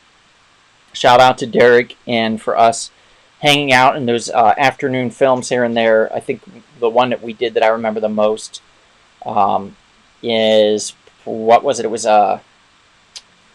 what's that theater over in Los Feliz? The big one there. Are you talking about the $5 one? The Vista? Is that the Vista? Vista. The Vista. Yeah, so we went to the Vista in the morning, and I don't get up in the morning if I don't have to on the weekends. I don't like to do it. But I did because Derek wanted to go see it, and I thought, sure, I'll go see it too. And it turned out to be one of the most charming films that I revisited in quite some time. I think I appreciate it even more now as a full-grown adult than I did years ago when I watched it. I think this Casper live action is a lot of fun. It's really well done. It actually still looks great because the caricatures, the animated characters that are done in such a comical, cartoony way that I think they just, bless you, they do perfect, and they perfectly fit within this world. Bill Pullman plays a dad with elegance and grace. It's just a perfect little film that I think is fun for a grown-ass man sitting at home sipping some wine alone with some Christmas or some Halloween lights. Not Christmas, I don't know what I'm doing. Or a whole group having a watch party, or just a family sitting down for a weekend movie night. I think it's really excellent film, and I highly recommend it. Anybody else want to bring up any memories of Casper? Well, I mean, not memory, but here's some trivia. There was another lawsuit from Ghostbusters, and the second lawsuit involved Casper the Friendly Ghost. Actually, when they were saying that Casper, the creators of Casper, the comic book, were saying that the ghost logo from Ghostbusters was stolen from Fatso. But then they ended up losing the lawsuit because it was no longer A, under copyright anymore, and B, the judge said there's only so many ways that you can draw a ghost. So, interesting tidbit of trivia there that Ghostbusters had two lawsuits against. Interesting. I haven't seen Casper since 1995. I do want to say that sometimes you do have to acknowledge that a movie exists in probably its perfect time frame, and I think the year that Casper came out, 1995, I mean, just look at Devon Sawa's got the perfect 90s kid haircut. And, I mean, it's a pop cultural kind of deal. I have to be honest, I haven't revisited it, and I wasn't crazy about it when I was 14. That's just a personal You have to be like thing. a big Christina Ricci fan, too. Yeah. Well, Christina Ricci, I'm not really a fan of, but that's okay. Look, I'm glad Chris is not a big Tim Burton guy, because Chris, I'm honestly not either. So, I mean, at least we can agree on that category. But, yeah, Casper the Friendly Ghost. Wasn't there a massive hit song in Casper the Friendly Ghost that I should know of? It's like a big, like, pop song. Do you know what it is, Donald? Because I remember. Oh, the one they're dancing to at the end, though? It was like a romantic song. Because this was, like okay, you guys have. Mariah Carey or something? I don't remember. Devon Sawa was like a really big like teen heartthrob. So like, yes. Remember Me This Way from the Peanut Gallery. That's the name of the. That's right. By Jordan Hill. There you go. You got it. Okay. I don't know that now. I don't know who Jordan Hill is. I was not in tune with my music back then. I'm sorry. And Amy from Judging Amy was the mom. Amy Brenneman. Amy Brenneman, yeah. Yes. She has a last name, Janet. She's a human being. Okay, I did not know her last name. I just call her Judging Amy. How dare you, Janet? Daylight. With Okay. Sylvester Stallone. Oh, Daylight was great, by the way. Judging Amy. I went on a first date to see Daylight once when I was in high school. Wow. Yeah. 96. Wow. Trivia for that. Yeah. Huh. The date was fine, but it did not end well. It was high school. You should have worn that outfit, that one you got right now. You don't wear those on dates, dude. Oh, really? Polka dot ties. I don't know. You guys in the chats, what do you think? Do you think if I wore this on a date, somebody'd be like, haba haba? Yeah? Yeah. Oh, yeah. Definitely. Maybe I could be like, wow, wow, wow, wow. Like that. No? Okay. Hey, Maria. You should get chased by the bulls in the bullpen, you know. You've got rodeo potential. Yeah, oh, thanks. All right, I'm going to bring up some images, some pictures, and we're just going to briefly talk about them. This first one I'm bringing up, I'm just going to go down the line. We're talking Beetlejuice. Ooh, we should have brought that up sooner. Well, you know, it is what it Amazing. is. By the way, That guys, was an if you amazing stick... soundtrack. If you stick till the end, we are giving candy away. So we have a couple bags of candy we're going to be giving away. Harry Belafonte, Janet. That's what you mean. That's the soundtrack. Shake, shake, shake, Sonora. Shake your body line. Work, Sonora. Work it all the time. Yes, it's a great song. The other Tim Burton movie that was on my list. Hey. The Ghostest with the Mostest. Right? Yeah. Something like that. Michael Keaton played Beetlejuice. It was a great film directed by Tim Burton. It also had Gina Davis and Alec Baldwin that played the couple that passed away and became ghosts and tried to scare Jeffrey Jones and his family away. I have a feeling that if they tried that with Jeffrey Jones now, I don't think they would just try to scare him. Right. They might do more than And you that. got Winona Ryder, who's our lady from Home Alone. We were just talking about. Winona Ryder plays his daughter in that. Catherine O'Hara. Yeah. Catherine O'Hara plays the mother. And Otho, which was played by a gentleman that sadly has passed away. So rest in peace to Otho. I'm going to pull up another one here. This was an image behind Kevin's picture for a while. We're talking about a Pixar film, Coco. Hey, Coco, Dia de los Muertos. Yep, the Day of the Dead is what we're talking about. Very similar to Halloween in some ways, but also extremely different from Halloween in a lot of ways.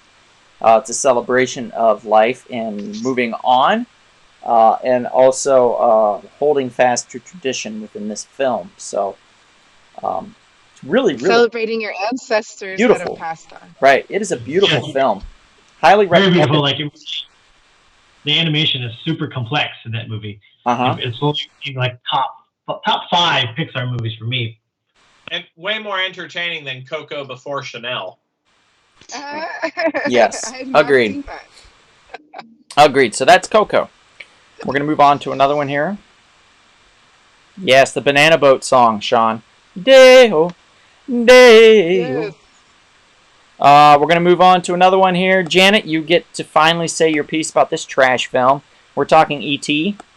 Oh, man. Best movie. It Wow. came out the year I was born. I didn't, Wow. You Janet. have I to didn't choose say that. to bring up horror films. I said to bring up family fun films. It is a family-friendly film, E.T., This and film, they go trick-or-treating for Halloween, this and they film made me put wet the bed.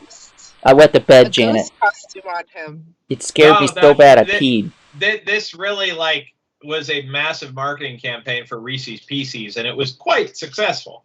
Yeah, they actually asked a few other candy companies, and they said no. And Reese's Pieces, which I think was owned by the Hershey Company, they said yes, sure, go ahead, you can use Reese's Pieces, and they did. And that candy, the sales of that candy blew up through the roof.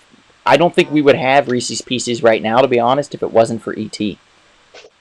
So those of you that love Reese's Pieces, which I also think is trash candy, you can thank this trash film, E.T. But I don't think it's owned by Hershey. I think it's owned by some dude named Reese.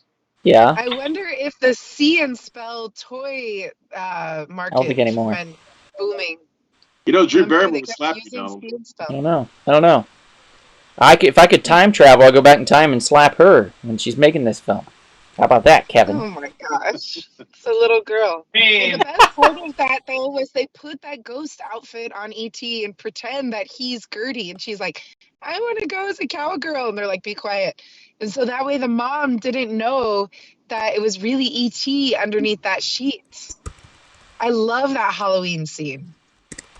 And Elliot is dressed as like a goblin or something with all his face paint. Hey, I'm going to pull this up on the screen. My mom even says my son hates it. See? She knows. Right.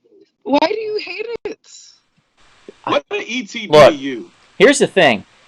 It's a perfect storm. Okay, so imagine you're at a drive-in theater, right, which is where I was, and your parents parked in the front row, which they did at the drive-in theater. It's completely foggy out, right? You can barely see the screen. But I wanted to play on the playground that was up by the screen outside. So I'm outside on the swings or the monkey bars. I think it was the swings. They had swing set and monkey bars. I was on the swings, and I was watching the screen, and it's completely foggy around me, and I can barely see my parents' car at this point. And E.T.'s running through the fog, and you see his little alien legs, and then you see his neck and his light-up finger and stuff, and I'm like 4 years old, I think, at this point, 3 or 4. And I see this. I am so scared. I get up and I look around to try to find out where I'm at, and then I'd maybe this part didn't happen, but I make my way to the car. Then I'm in a panic, and I'm so worried about E.T. being out in that mist and that fog, out around the drive-in. So now I think E.T.'s real, and I think he's out there, and I think he's coming for me, and he's going to melt me with that light-up finger, because I didn't pay attention to the movie well enough to know what the finger did. I just assumed it lit up like one of those push-button cigarette lighters that you would have in your car, and that it would burn me. That was my assumption. So when I go to bed at night, then I start thinking about that, and I get so scared I wet myself. So Wow. E.T. made me That's wet pretty myself, traumatic. and I blame everything on this film, and I still hate it to this day. Oh, Hey, so you were too little to appreciate it. You were scared. Thanks, You gotta Sean. give me credit, because without E.T. we wouldn't have had Mac and Me. That's right. Which hilarious. Which I'm okay with not having, by the way.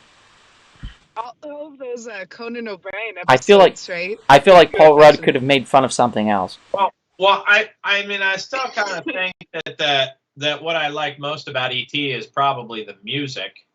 That's probably stuck with me more than even the movie. So. Oh. Okay, so I think Jaws is a better Halloween film. I'm gonna be real. But Sean says, Sean agrees. He says, I'm not sure that E.T. is a Halloween movie, but it has one of the most perfect Halloween tones ever put on film. They dress up for Halloween. Sean, E.T. is not perfect. Stop loving on everything that's trash. It actually has Halloween in the movie. You don't Kids like... dress up for Halloween. Okay, Sean, you don't like E.T., you don't like the witches, you don't like the Peanuts. Stop acting like you do. I know You're you... Donald's best friend. No, like the scene with the flying bikes takes place on a street in Granada Hills, okay? That's all I need to say. Granada friggin' Hills. Granada. Should have taken place in Californians Cincinnati, won't Ohio. understand what I mean by that. Okay, we've got another one. Janet, you're going to love this one. Do, do, do, do, do, do, do, do, do. So no one told me I could blah, blah, blah, blah, blah. Be this week. There we go. Yes, Spudnik. Ross dressed up as Spudnik for the Halloween episode of Friends. I don't know anything about this. I don't watch Friends.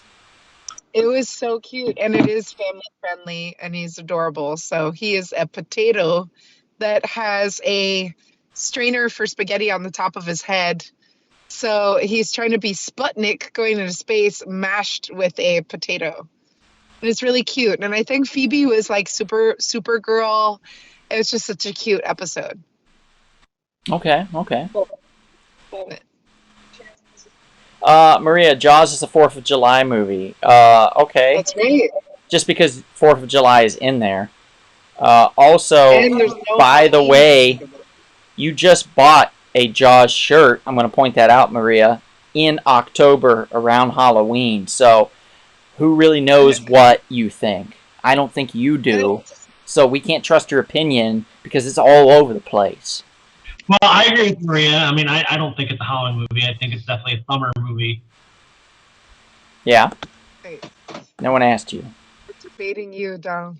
I mean, there's really no time of the year I won't watch Jaws. I mean, Jaws is just kind of a great movie. All right. Well, somebody brought it up, so I am going to post it. Next one we're going to talk about quickly. Roseanne Halloween specials. Sean, thank you for bringing it up. Roseanne did have the best Halloween specials. We're talking about Roseanne and Dan as a puppet and a puppeteer. Both one a puppet, which is Roseanne, and Dan being dead. Darcy, I believe it was, having the alien-like doll thing come out of her chest. Roseanne Darlene. dressed as... What's that? Darlene? Thank you, Darlene. Darcy. Close enough. Daria, I could have said, and it would have been the same type of character. Roseanne looking like a witch, opening I think a silver tray with I think it was Dan's head on a platter with blood and stuff like that. So Roseanne, the series on television, had the best Halloween specials. Everybody looked forward to them every single year. It was a lot of fun before she went crazy. It really was. I'll also let you know through my sources that the Rookie TV show with Nathan Fillion will have an outstanding Halloween episode in a couple of weeks. Really? I haven't had sources on this one. Yes, it's going to be quite memorable. Leslie says, I'm going to age myself here. Jaws is the first movie I saw in a theater. Cool. That's awesome. Nothing wrong with that. You could have been 2 or 3. We don't know. 1975. Yeah. I mean, I saw Jaws in a movie theater in like 2006. Darren, I think the first time I saw it was 2008. So, and I love Jaws when I saw it in the theater, not when it came out. Right. We have a weird one I'm going to mention really quickly. I'm going to bring up Halloween Grinch episode. What the shit? It's Grinch night. Duh. I didn't get to catch that one. This is a thing? I know nothing about it. I know nothing. Amy Bono popped on. She says, hi, Janet. And she loved E.T. Oh, hi, Amy Bono. That's my aunt. That's Oh, Tony's cool. wife. You know Uncle Tony? Oh, my God. I'm so sorry, Amy. Uncle Tony's wife. Man, the things that Uncle Tony must put you through, I swear. That guy. I'm kidding. I love Uncle Tony. Uncle Tony's great. Uncle Tony, hey, we're like this. We love each other. Come to one of your famous movie nights, Donald. Yeah, it's so fun. Uncle Tony's cool. Amy, thanks for joining. Really, really glad to have you on. Let's see here. So the Grinch Halloween special, is there anything to note of it? What happened? I don't know. Anybody? Anyone in the comments section can let us know. Yeah, I don't know either. There's a picture of Halloween, the original film with Michael Myers. I'm not putting that up on the screen. That's not kid-friendly. What's wrong with you, What Kevin? about the Frighteners? The Frighteners is not kid friendly. Frighteners.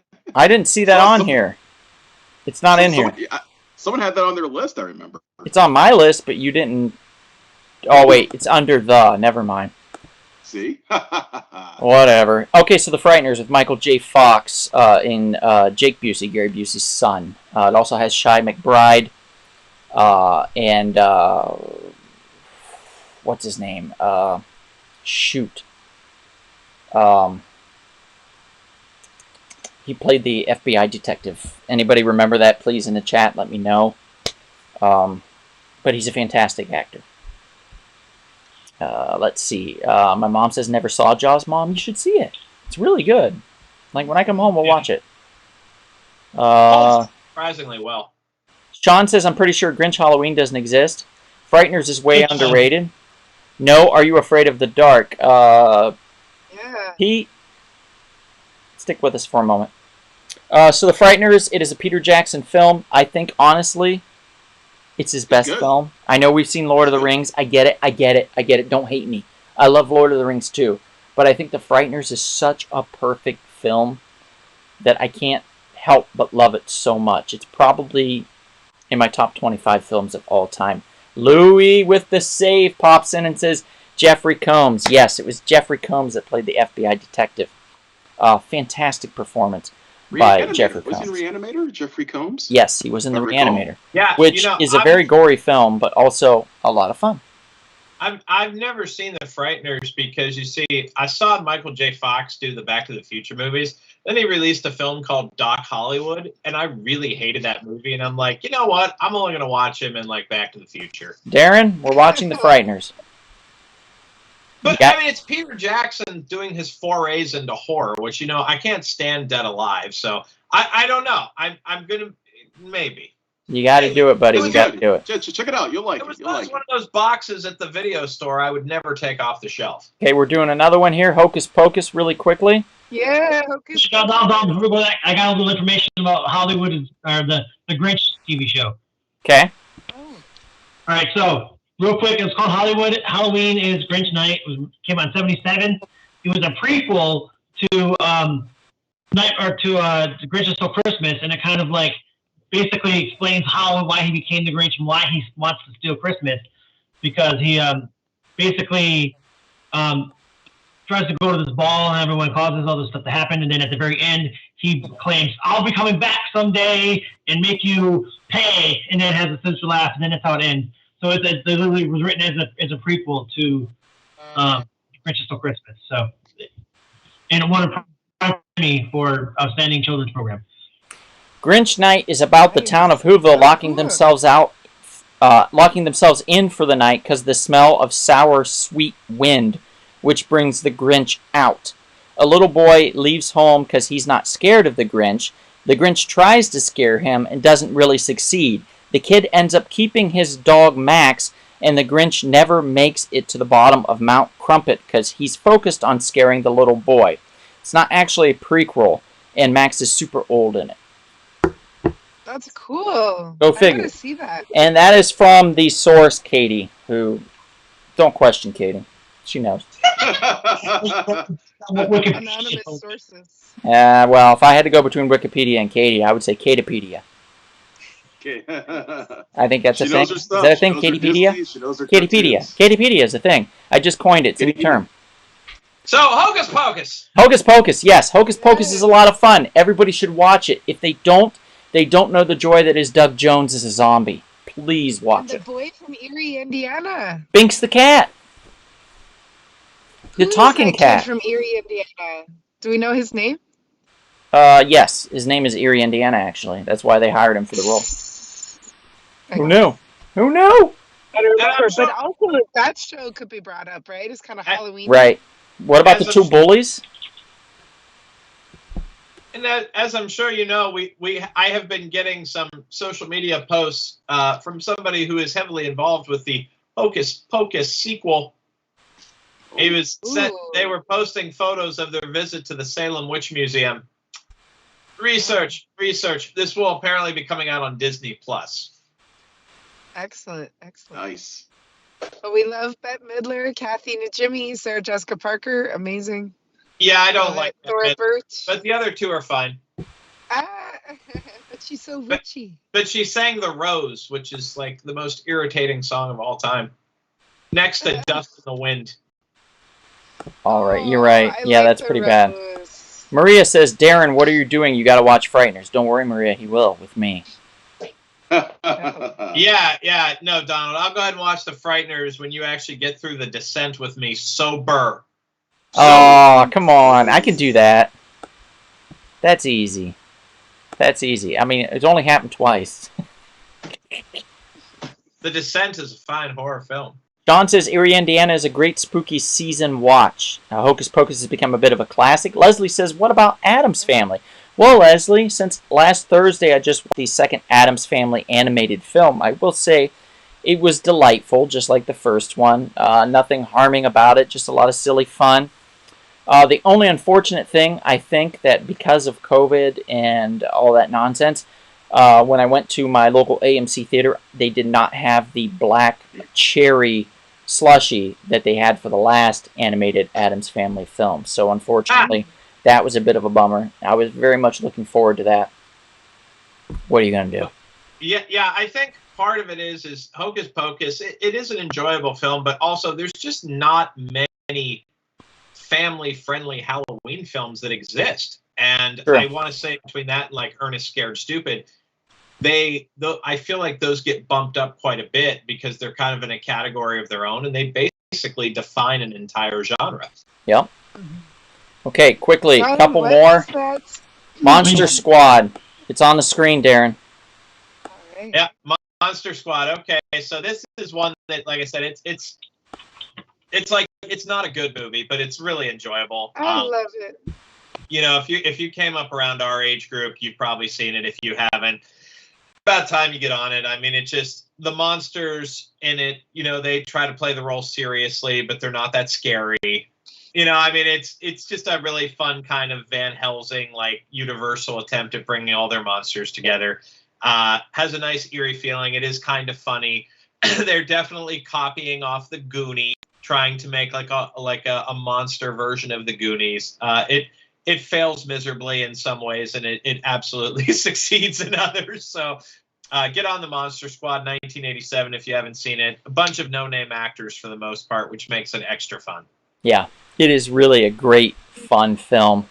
Gilman looks excellent. They did such a great job with him. Dracula's super cool. Frankenstein costuming is awesome. The Mummy looks really great. The werewolf, the actor that played the werewolf along with him in the costume is super fun. Wolfman has nards. Horace is great. All the characters are great. The older friend that just wants to hang out in the treehouse so he can watch one of the local girls undress.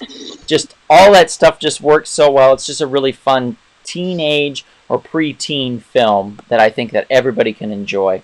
I saw it when I was very young. My mom and dad let me watch it. It was super cool. So I appreciated it. I feel like there's really not a lot of inappropriate content in it. I would say No. it's mostly family friendly. No. Yeah, I would say it's pretty easy watch. Another one that just came out not too long ago, actually, that I thought was very cool, and I love the music. I love the feel of it. Scary Stories to Tell in the Dark.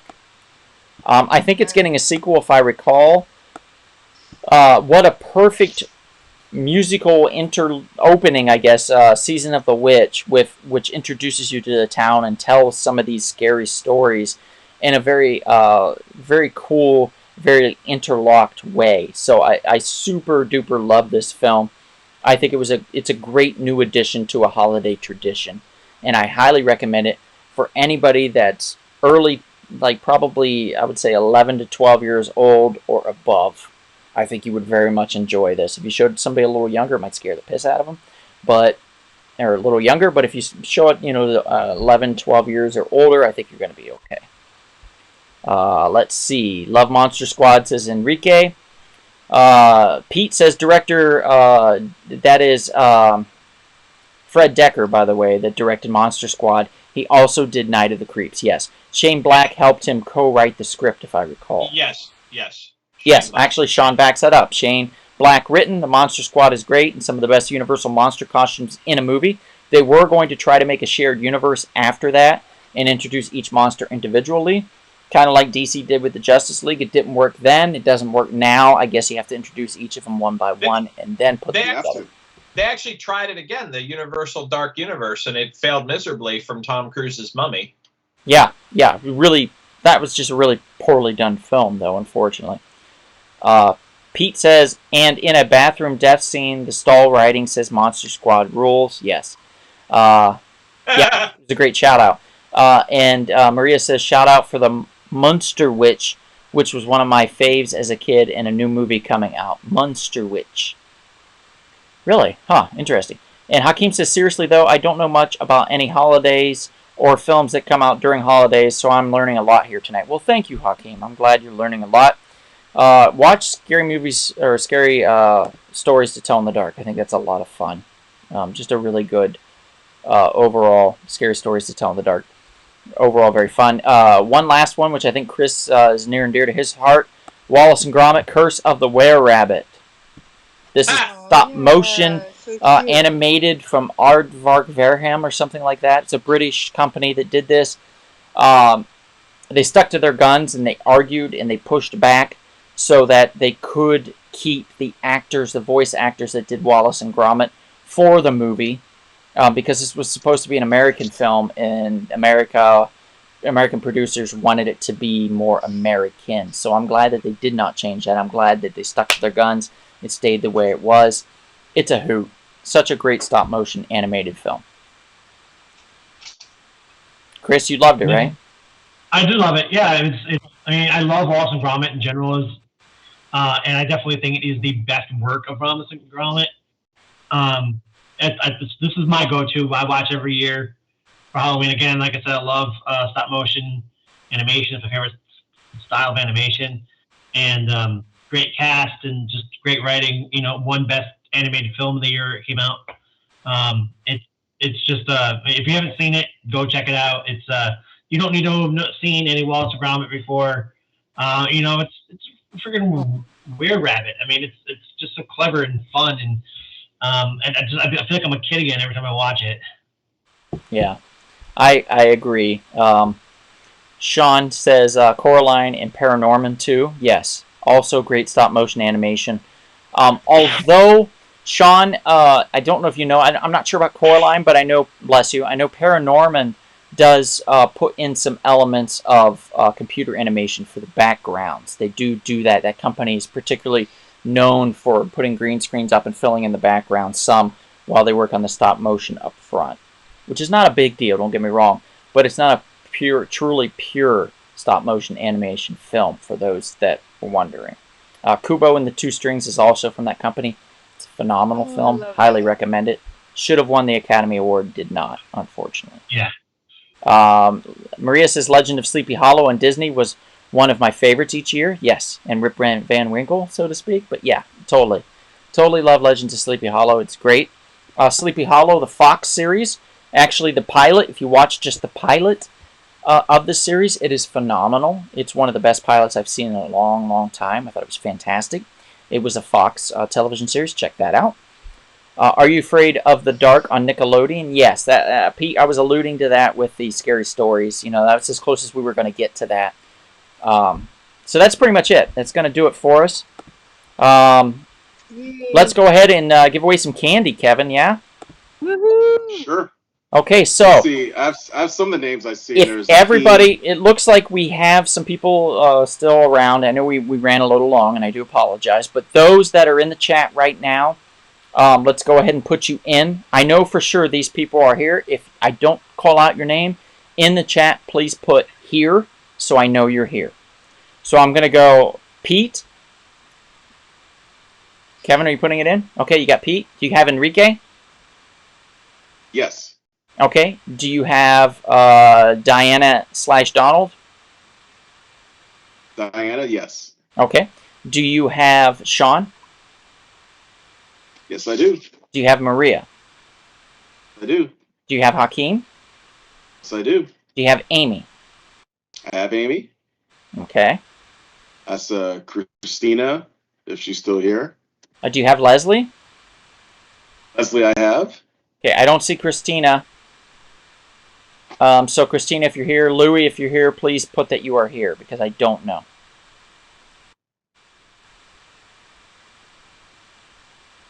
How many names Jason? do you have? Let's see. Jason's not here, I don't think. Oh, he's not here anymore? Maybe. Buttoween, says Jason. Jason, if you're still here, please put here that you're here so we know. We can add you to the giveaway. Yeah, 10 so far. 10 names so far.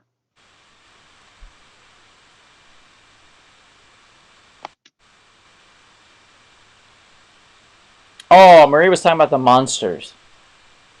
Okay. Oh, Monsters. I got it, Maria. Oh. Sorry. The Monsters is a great television show. Absolutely. Mm. Okay. Jason's here, so put his name in. All right. Louie's here. Put his name in if you have not. Louis here. Anybody else? We're going to count down to 10 seconds that you have to put your name in and say that you're here to be entered into the contest. 10, 9. You know what? I'm just going to put it on. I'm not going to count it down. That's ridiculous. You got till 10, guys. 10 seconds. All right, I hope Amy wins. They'll appreciate the candy. That's true. Okay, that's it. Yay. We're stopping. Kevin, how many names do we have on the Wheel of Fun? 10. 10 names on the Wheel of Fun. Okay. Thanks for sticking with us, guys.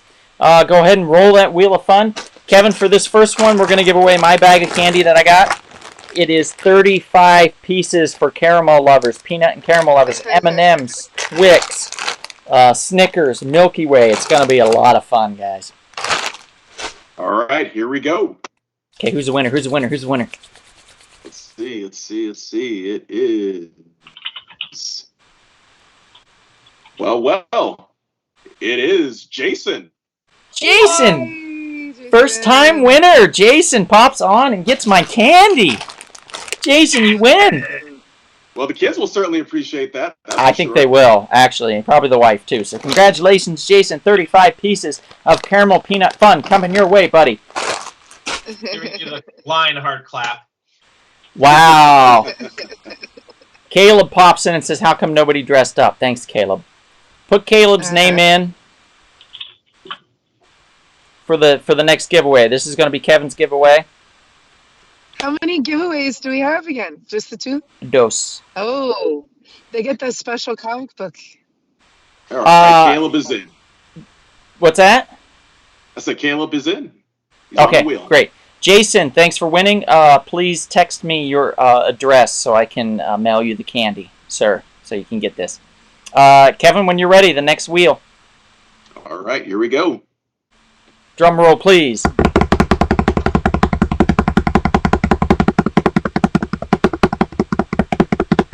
It is Caleb. What? Caleb, Oh, nice. And he of just all joined. people. Caleb's the He just winner. lands on his name. Yay, congrats. Caleb. All people, come on, bruh. Caleb Thank you. pops in. You Caleb's did a great job. Caleb's a big fan of the podcast. He's here all the time. Totally understand. Caleb, you won, buddy. You won Kevin's Candy. Oh, that should be a store name, Kevin's Candy. Jesus. I know, Kevin's Candy. There you Yeah. go. Or some type of weird thing. I don't know. I'm still calling him Coach Kevin with that outfit. Coach Kevin. Thank you. Coach Okay, Kevin. so we have our winners. Jason and Caleb has won. Caleb, if you could message me, Caleb, you're a winner. I'm sorry, there's no other way to do it. So message me your address, and we'll have Kevin send you your candy that you just won, sir. Thank Is you it the for same joining. candy bag? No, it's not. It's gonna be whatever Something Kevin different. has there. I don't know what he has, so Something different. it's gonna be a fun one. Nice. And to be clear, guys, Caleb did tune in. I understand, but Caleb was here at the end, which is the rule. As long as you're here at the end, you are entered in for the Wheel of Fun. You know, Maria makes a good point there. You shouldn't take candy from creepy clowns. Well, Jason will. Jason will. He's gonna give it to his kids too. Yeah, make sure you give him the bag that you don't inject it with needles of COVID, bro. There you go. I'll try. Yeah, give him the non-tainted bag. Yes, I'll try. Okay, so thank you guys. One last thing. On October 28th, we have our 200th. I know it's crazy. 200th audio podcast. We are giving away a slabbed comic for this event. That's This when is- you get the special comic book. Spawn number 12. CBCS graded. CBCS graded 9.4, guys. Spawn number 12. She's a beauty. She's going to be the giveaway. All you have to do is when I post this picture on Instagram, I'm going to do it multiple times, by the way, so you have multiple chances. when I post this picture on Instagram and mention the giveaway, in the bottom there, all you have to do is like and follow us, The Real Short Box, on Instagram, and tag 2 of your friends. Now, your 2 of your friends then can enter, and they can tag 2 of their friends, and so on and so forth. So there's a better chance for other people to get this wonderful prize. Spawn number 12, CBCS 9.4 graded. This is a slabbed book. This is a presentation book. You can put it on your shelf. You can put it in a... It's already framed, technically. You can hang it on the wall, whatever you want to do. You can put it in a box. You can put it on an ox. Right. You could do all kinds of stuff like that. Yeah, exactly. So this is for the 200th episode. We're going to start posting this ad on Instagram so you can tag your friends, like, and follow us on Instagram. Thank you all for tuning in. We very much appreciate it. Thank you, Aunt Amy. Janet, thanks for being our special guest. We very appreciate it. Chris, thanks for, as always, Thanks for having me. Thank you. being a great pop-in guest. We appreciate that very much. Darren, thanks for being on. Kevin, thanks for being on. And thank you, the viewers, for being on and being so active in the chats. If we don't see you anytime soon, perhaps we will see you At the frightening, prickly, and sometimes wicked comic book shop. Good night, everybody. Good night, everyone.